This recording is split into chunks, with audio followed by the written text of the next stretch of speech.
another dimension to his game. He's a really good passer as well. He made one no-look pass later on in the game for a layup. Has skills. All right, Rob, time now for a little post-game Access 360. First one of the 2020-2021 season. With the wall? You want the wall yet? No, okay. It's preseason, man. Just check it. As soon as the season starts, we're going to be up there. What are you breaking down for us? We're going to break down a new Kuzma. Kuz, get out of the way. That bus is not going to stop me. Huh? Better put a body on. Got to put a body on every time. Box out. Good breakdown, Rob. I want to talk Dennis Schroeder. James, this was a big one coming over from OKC in the trade. And obviously the loss of Rondo is big, but the Lakers did get younger. And, man, he's able to push that pace. And when you have a change of pace guy like him, you can see him get into the rack. He can score. He's going to add a lot to this basketball team. Yeah, I think the only thing he's lacking that Rondo brought to the table is experience. You know, we saw Schroeder in Atlanta, not really matured yet, but over time, he really started to understand what his role could be in the NBA, Geeter. He does it all. He can score. There's a three-pointer. We just saw a layup. We know he can distribute the basketball when necessary, hit those little floaters. He's going to be a major threat because not only can he play the point guard, but he can score from that position, and he also pretty impressive on the defensive end. Yeah, he's phenomenal. The thing about him is he's so smart, he's so fast, and he can shoot threes better than Rondo. So we have that aspect of the game that we're going to love because he had one there where I think it was one of the bigs had him on, lulled him to sleep, and went right over the top for a three.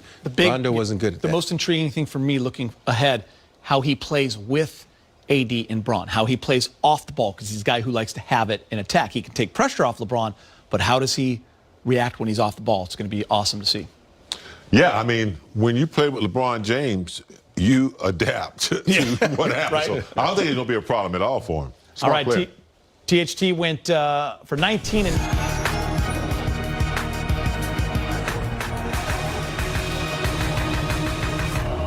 It's time for Brez's three-point play with Laker insider Mike Bresnahan. Was that a new intro right there, Brez? I think it was. You know, Director Manny really putting something together for us. Looks really great. Appreciate it. Well, when you're a champion, that's what happens, Brez.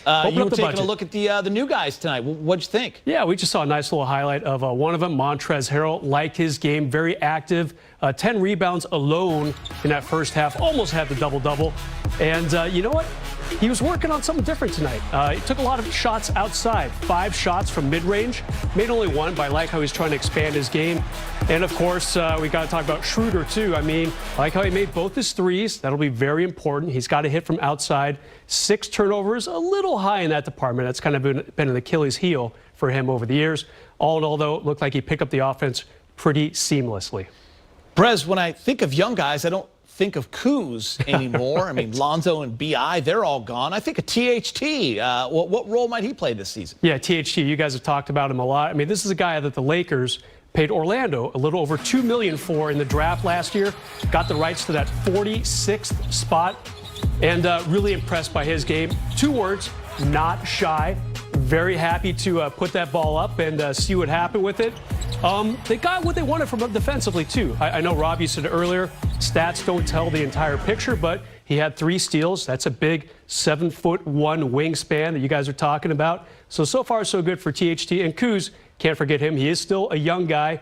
Shot a lot, didn't make a lot, but he had 5 assists. He really has expanded his game since his rookie season. Yeah, what I like is that he struggled early defensively, and as Frank Vogel pointed out, he improved as the game went on.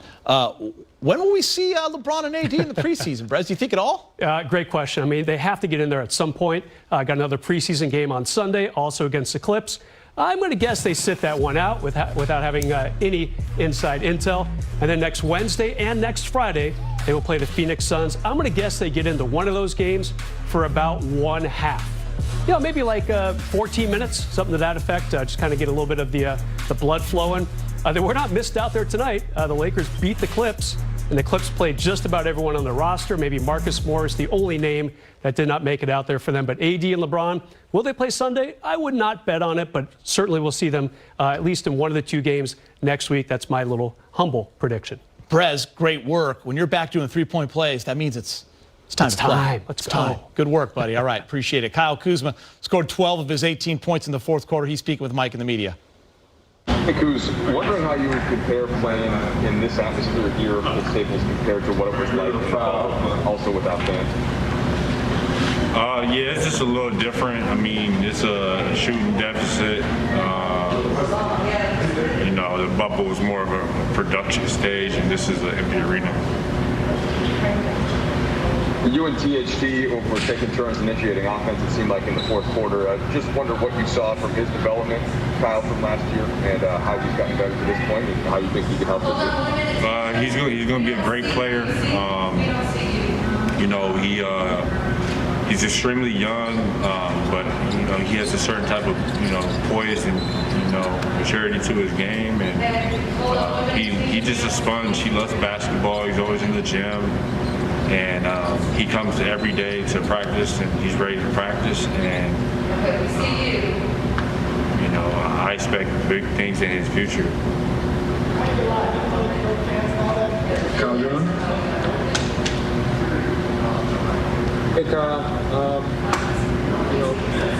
you're one of the few guys from... Can we turn it up? Hey, can you hear me? Hey, Kuz? Yeah, 1 second. I'm trying to...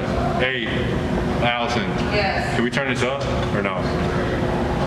Yeah, they were supposed to do that. Go ahead, Kyle. Yeah, just you're one of the few guys from last year's championship team playing a lot of minutes this preseason. Do you feel like you're doing things on the court right now that are going to help you kind of grow and accomplish some of your goals that you want to get done this season? We'll see. I mean, we didn't have that many bodies, and coaches just asked me to play extended minutes. I'm one of the more in shape guys on the team right now, and I like to do so. So we'll see about the other part of your question.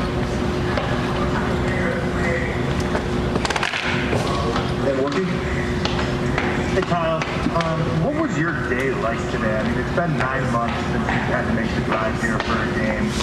Curious if you thought about any of that as you walked into the arena, and just sort of what was your overall impression of being back?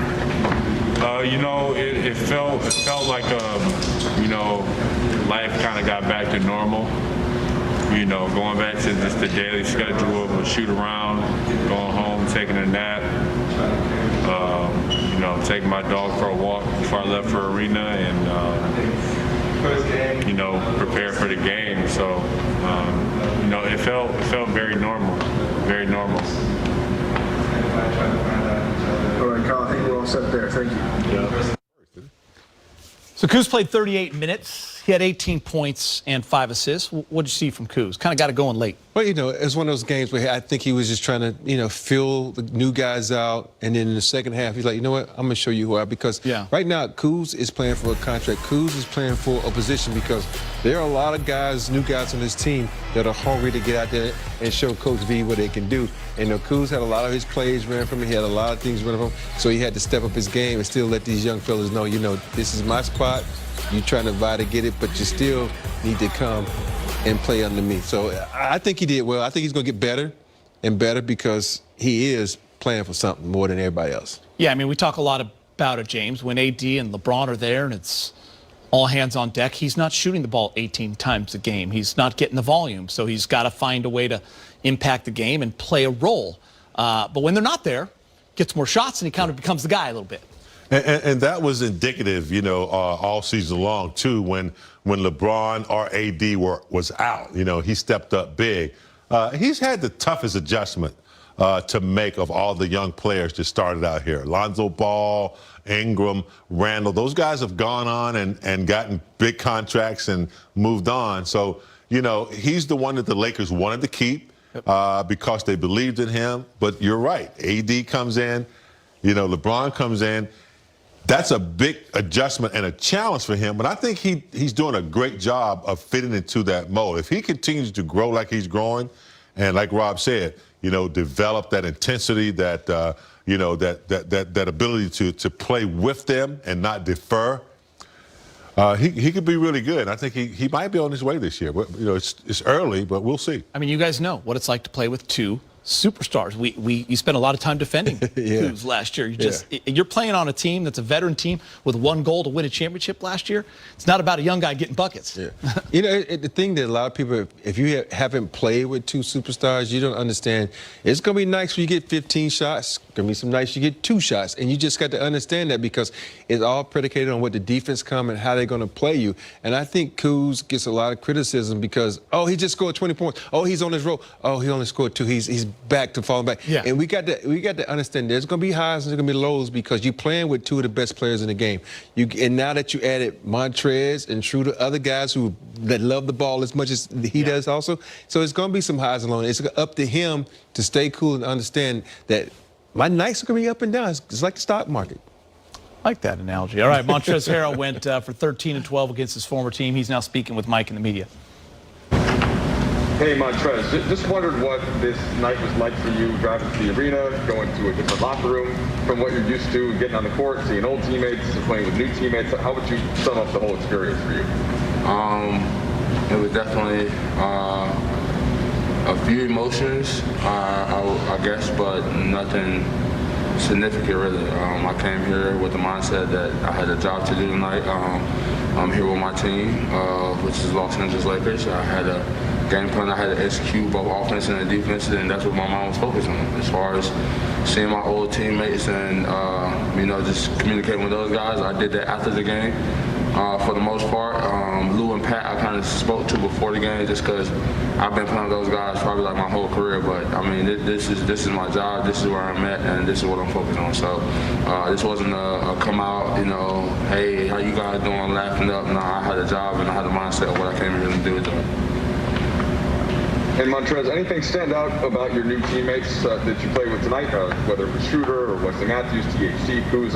What have you thought of this mix of guys? These guys are exactly who I thought they were, man. I've been in practice with them all week long as far as, seeing how these guys work individually. And then we was able to get after it as a group last Sunday, and we've been building it ever since, man. We hit the ground running, and, I think we got a very special group to do something special here, and we're just going to continue to keep growing one day, one step at a time. Dan? Hey, Trez, Dan Wickey. You're used to seeing this crowd, this building filled. You're a guy who plays off of that and feeds off of that. What was it like being here with, just a soundtrack? I didn't pay it any mind, just like we didn't pay it any mind in the bubble. Like I said, we got a job to do, and our mindset isn't really focused on the arena or the circumstance that we have to play in. We're locked in on the goal that's at hand, and tonight was to come here to get a win in our first preseason game, and that's what we did. We were shorthanded with guys, but we didn't make any excuses. We played with who we had, and I think every guy played the right way tonight. We left it all on the line. As far as the circumstances and conditions that we had to play in, it didn't bother us because we know that this is going to be a season of the unpredicted. It's never, we don't know what's going to go on in this season. We're going to have guys in at some point. We're going to have guys out at some point, man. We're playing in a pandemic right now, so we just got to make do with what we got. And I think that's what we came in with, the mindset and the focus on what our job was tonight, and we executed our game plan.